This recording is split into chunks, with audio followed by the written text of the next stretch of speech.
Hello friends, I welcome you in lecture number 6 on hypothesis testing. In this lecture, we will discuss one question about small sample hypothesis testing for a population mean. This question was asked in GTU Summer 2020 exam. So first we understand this question.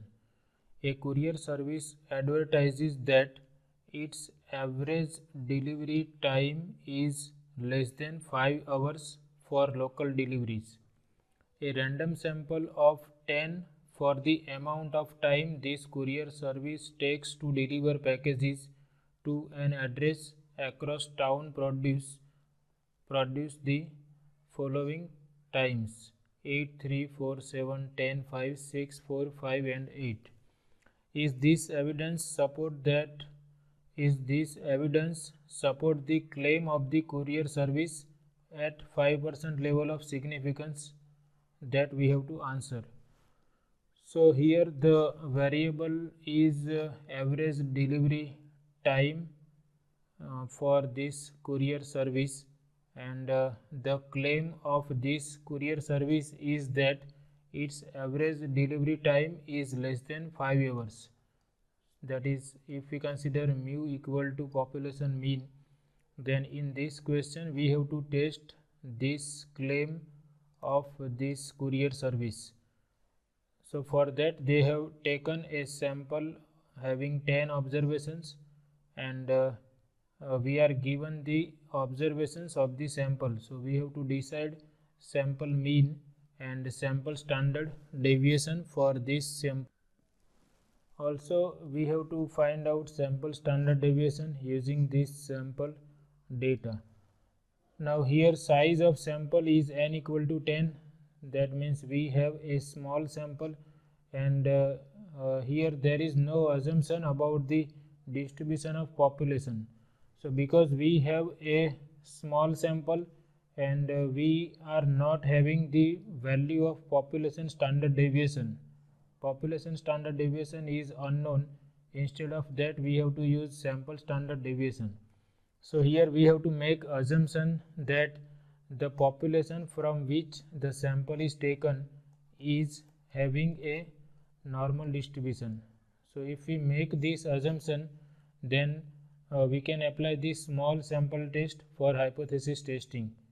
So we know that if the underlying population is normal, then we can use this t statistics, which is given by x bar minus mu over sample standard deviation divided by square root of n.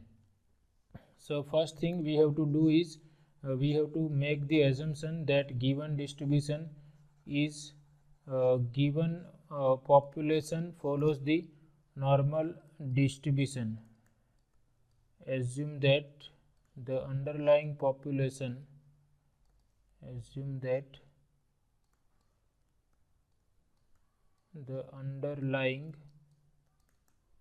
population or the population from which we are taking a sample follows a normal distribution. So sometimes they are giving this assumption. If this assumption is not given, and if we have a small sample, and if we are using sample standard deviation, then we must take this assumption. Under this assumption we can apply t-test. Now first we have to set the hypothesis. So we can consider that null hypothesis is population mean is equal to 5 hours. So we consider mu equal to 5 hours, and alternative hypothesis is we want to test this claim that its average delivery time is less than 5 hours. Therefore we consider alternative hypothesis as mu is less than 5 hours. So we can say that therefore we have one-tailed test, and the level of significance is alpha equal to 5%, or we can say that alpha is 0.05. So first we have to set the alternate and null hypothesis, and we have to check this alternative hypothesis at alpha equal to 5% level of significance.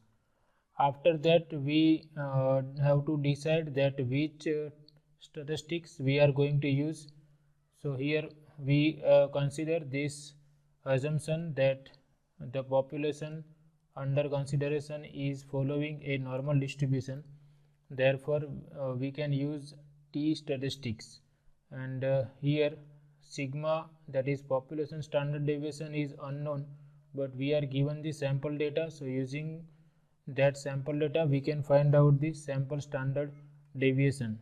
We will also require the mean of the sample or sample mean. So first we find out sample mean, and we know that sample mean is denoted by x bar, and it is equal to sum of all the observations divided by total number of observations.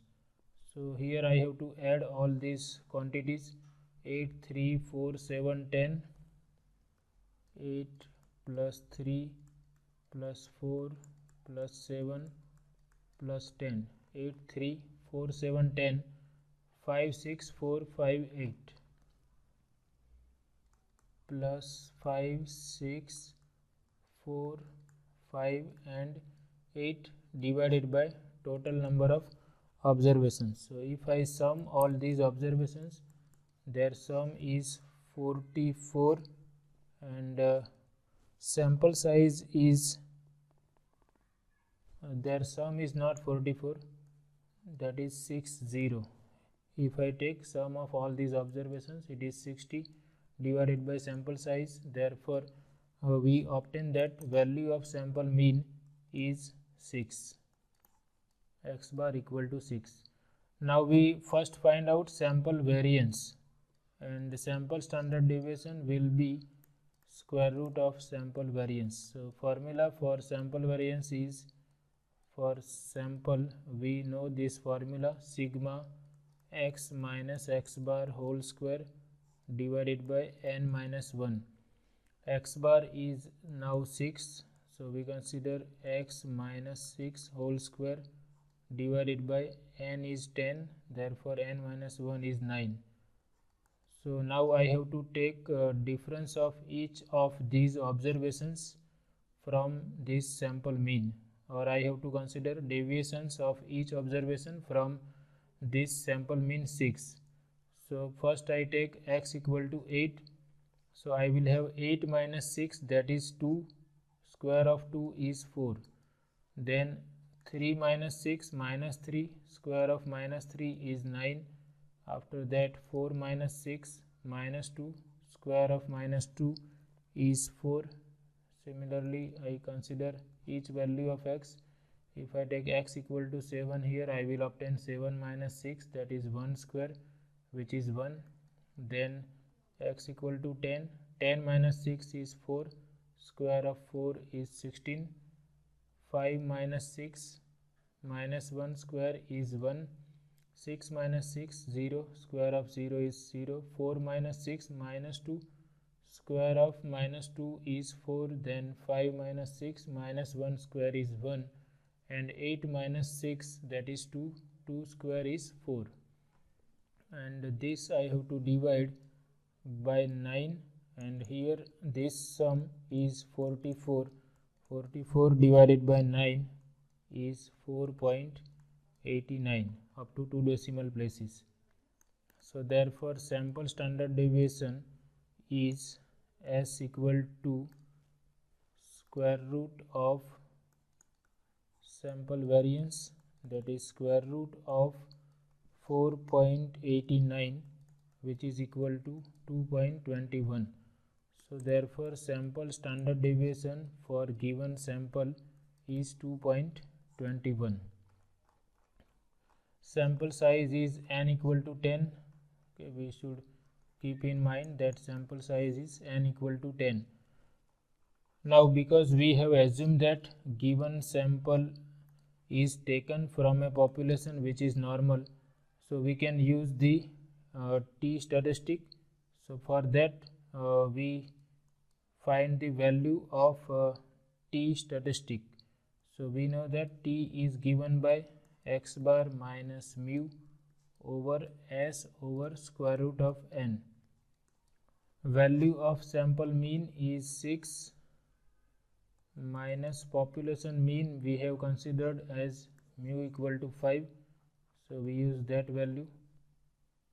Sample standard deviation which we calculated is 2.21 divided by square root of sample size, which is square root of 10, and this is equal to 1 divided by 0.7, and this I obtained as 1.43. So the value of test statistic is 1.43. After this we have to determine the rejection region. So for that we first write down the level of significance. We are given that level of significance is alpha equal to 0.05, and we have one tail test and alternative hypothesis is of less than type.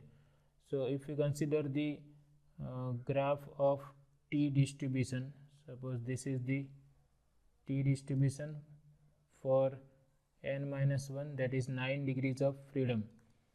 Then suppose somewhere here we have this point t suffix alpha. Alpha is here 0.05, and we will consider this region as rejection region.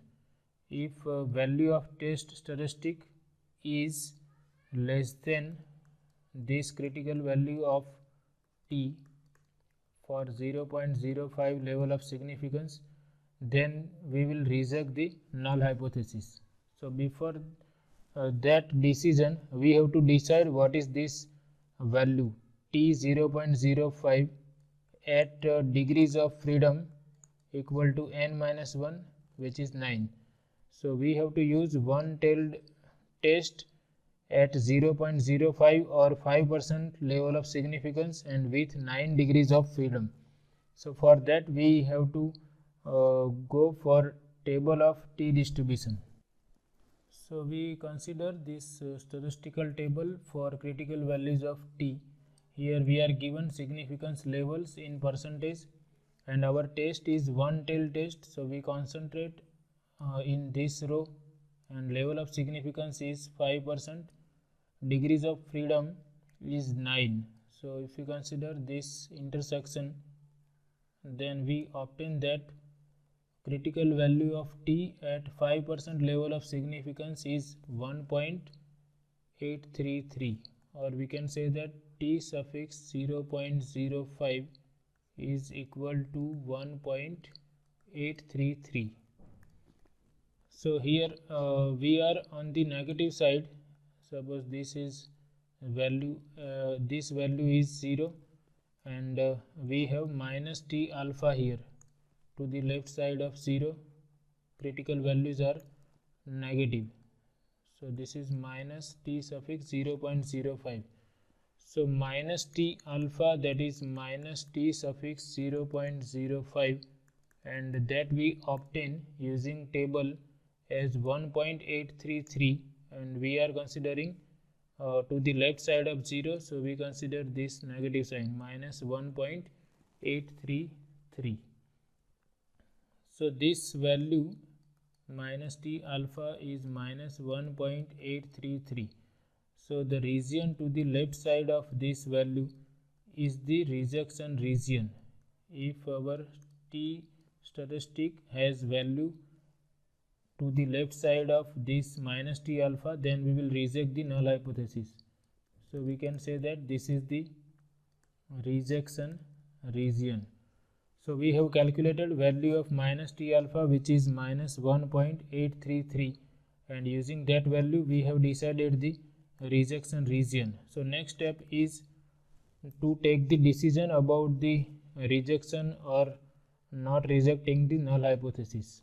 So the value which we have obtained for t statistic is 1.43, and we can say that t equal to 1.43 is greater than this minus t alpha.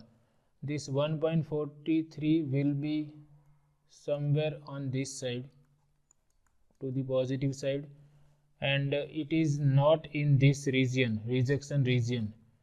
So therefore we can say that null hypothesis cannot be rejected. Here we have minus 1.833, or we can say that t equal to 1.43 does not fall in the rejection region,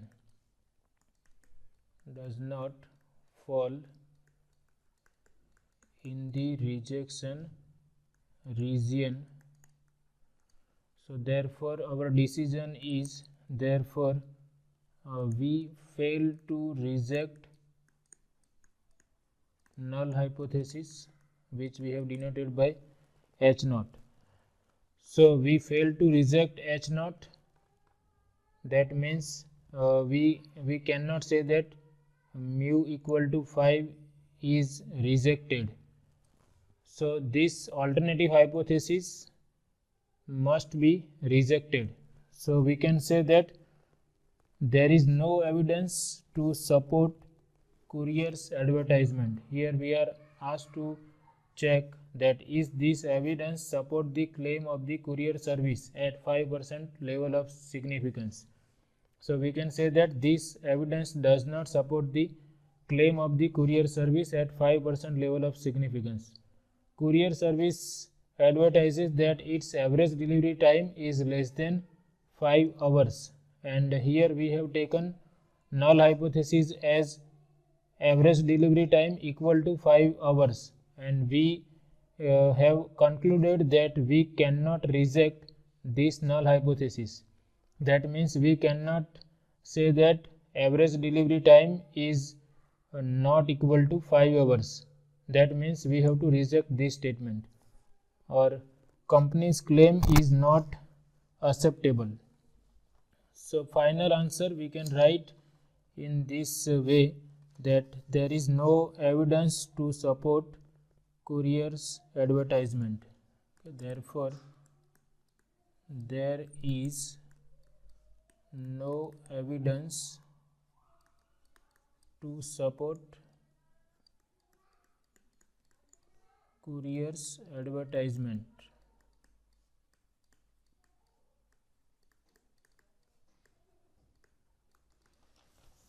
So this is very easy question.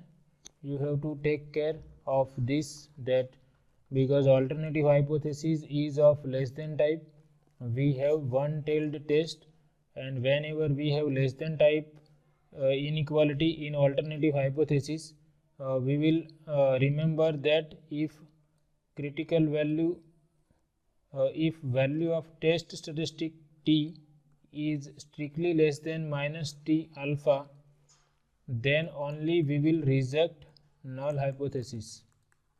So here this is not satisfied. Value of test statistic is greater than minus t alpha. Therefore we cannot reject null hypothesis.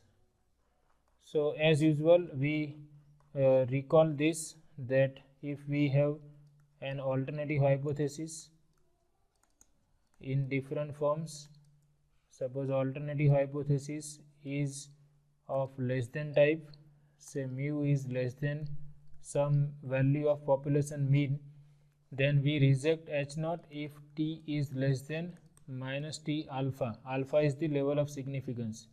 If alternative hypothesis is in this form, then we reject null hypothesis if t is greater than t alpha, and if we have this type of alternative hypothesis, then we reject H naught if value of test statistics is greater than t alpha by 2, or value of test statistics is minus or less than minus t alpha by 2.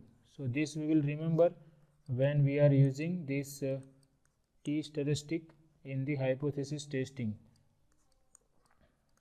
and we will use this t statistic test whenever our sample is small. We are given a sample standard deviation instead of population standard deviation, and the underlying population is following a normal distribution.